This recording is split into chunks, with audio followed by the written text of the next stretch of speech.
Welcome to today's Explainer. We've got a seriously captivating story to unpack today. It's one that actually reveals the hidden mechanics of our own minds.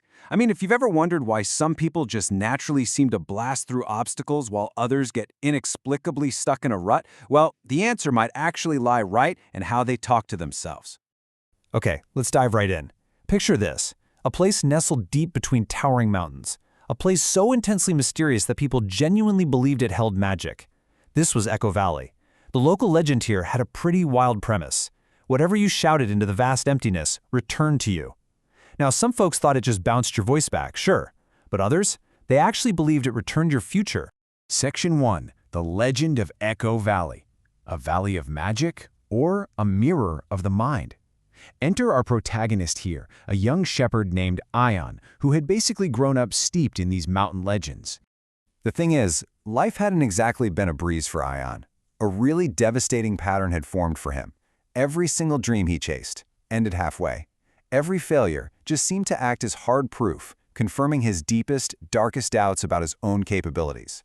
It was this vicious cycle of disappointment, and it eventually wore him down so much that he just stopped trying altogether. And that brings us to a defining moment. One morning, feeling totally crushed by yet another massive disappointment, Ion hiked up the mountain toward Echo Valley. He stood right at the jagged edge, just completely filled with despair, and shouted his absolute darkest thought right into the void. "I'm a failure. I'm a failure. Failure. Failure." The sound just bounced off the rocks, echoing again and again. Ion literally lowered his head in defeat. To him, this crushing auditory return was undeniable confirmation. He whispered to himself that, yep, even the mountains agreed with him. He was completely trapped in an echo of his own despair. Section 2. A change in the echo. The intervention that shifted the narrative. So, nearby, an old monk had been quietly collecting herbs. He overheard this entire exchange and couldn't help but smile at Ion's total misunderstanding of what the valley actually was. The very next morning, the monk invites Ion back up to the ridge, but he issues a challenge. This time, say something different. Now, Ion was deeply cynical at this point. He actually laughed out loud at the idea, basically telling the monk that mere words couldn't possibly change his life. The monk just calmly replied that while words might not change life immediately, they might change the person living it. Reluctantly, and honestly feeling a bit foolish, Ion shouts into the expanse, "I can learn!" And the valley thunders back, "I can learn, learn, learn." Suddenly emboldened, he shouts, "I'll try again!" And the mountains eagerly return his newfound resilience. Finally, he just yells out, "I won't quit." And as those final words, quit, quit, quit, bounced back to him, something incredible happened. For the first time in months, Ion actually smiled. The heavy, suffocating weight of his previous self-fulfilling prophecy actually started to lift. Right then, the monk hands Ion a small mirror and asks him a pretty profound question. "Do you know why the valley exists?" Ion just shakes his head. The monk explains that it exists so people can discover something completely hidden about themselves. This is where the monk drops a crucial truth bomb. The loudest voice shaping your future isn't the world. It's the one inside your own head. The valley wasn't casting spells. It was just a mirror. The monk's lesson here is a total masterclass in the profound, often invisible impact of our internal dialogue. Section 3. The Ripple Effect. Bringing the echo back home. Ion took this massive revelation and returned to his village. Now, it's absolutely vital to note here that his external world was exactly the same. His home, his grueling work, his financial problems, none of that magically vanished. But his internal world, that was fundamentally, permanently different. You can see how Ion actively started rewiring his brain. Whenever his old habits kicked in and he caught himself thinking, "I can't," he immediately replaced it with, "I'll learn." When he thought, "It's impossible," he actively swapped it out for, "I'll find a way." He was purposefully changing his internal echo in real time. It's literally like a mental software update. And this internal shift, it ultimately dictated his external reality.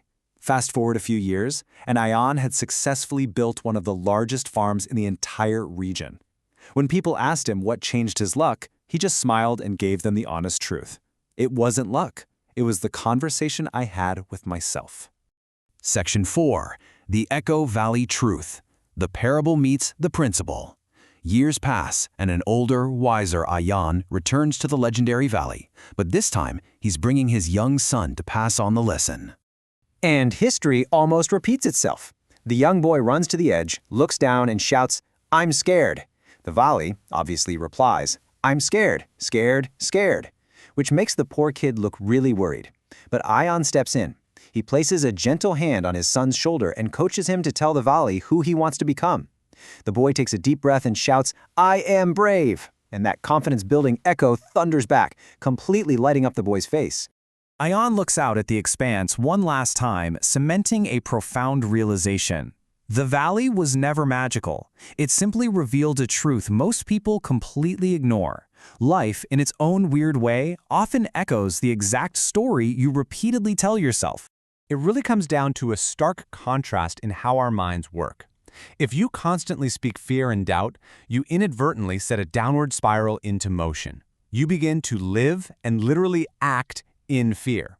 But if you consciously choose to speak courage, well, your actions slowly begin to match those words, creating a really powerful upward trajectory. Think about how this psychological loop plays out in everyday life. Step 1. Speak courage. You initiate that positive dialogue. Step 2. Your actions begin to match your words, simply because your brain naturally seeks consistency with your stated identity. And step 3, because your actions change, your reality changes. Thoughts dictate actions and actions dictate results. It's that simple, but also that powerful. So what's the ultimate takeaway here? Look, you hear your own voice more than anyone else's in this entire world. Make sure it builds you, not breaks you. Remember, the world doesn't always decide your future. The words you repeat to yourself every single day do. Take a second to think about your own internal echo. What exactly is it saying to you right now? Because at the end of the day, today's self-talk becomes tomorrow's reality. So I want to leave you with this one question to ponder. When you wake up tomorrow morning and shout your intentions into the canyon of your own life, what echo do you want to hear bouncing back?